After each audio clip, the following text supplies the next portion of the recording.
আমার উপর রাগটা বিসিবি এবার মিরাজ সাইফুদ্দিনের উপর ঝাড়লেন, যা দেখে লাইভে এসে মিরাজ সাইফুদ্দিনকে নিয়ে একই বললেন তামিম ইকবাল। দর্শক বিস্তারিত জানুন পুরো ভিডিওতে।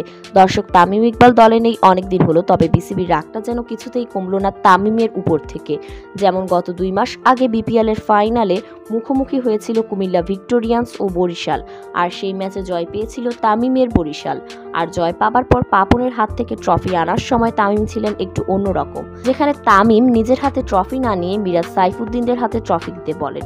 আর তখনই বোঝা যাচ্ছিল যে পাপন তামিমের উপর এখনও রাগান্বিত, আর সেই রাগটাই কিনা ঝাড়লেন মিরাজ সাইফুদ্দিনের উপর। তাই তো লাইভে এসে তামিম ইকবাল বলেন, মিরাজ সাইফুদ্দিনের মতো দুজন অলরাউন্ডারকে বসিয়ে রেখে বিশ্বকাপ দল ঘোষণা করল বিসিবি, যেখানে আমি দেখেছি আমার সাথে মিরাজ ওপেনিংয়েও ভালো ব্যাটিং করে, মিডল অর্ডারেও ভালো ব্যাটিং করে, সাইফুদ্দিনও ভালো ব্যাট চালাতে পারে, তবে কেন তাদের বসিয়ে রাখতে হবে আমি বুঝলাম না। এটা আমাদের দেশের জন্য অনেক বড় ক্ষতি হলো। দর্শক, মিরাজ সাইফুদ্দিনকে ছাড়া বিশ্বকাপ দল আপনাদের কেমন মনে হয় তা জানিয়ে দিবেন আমাদের ভিডিও।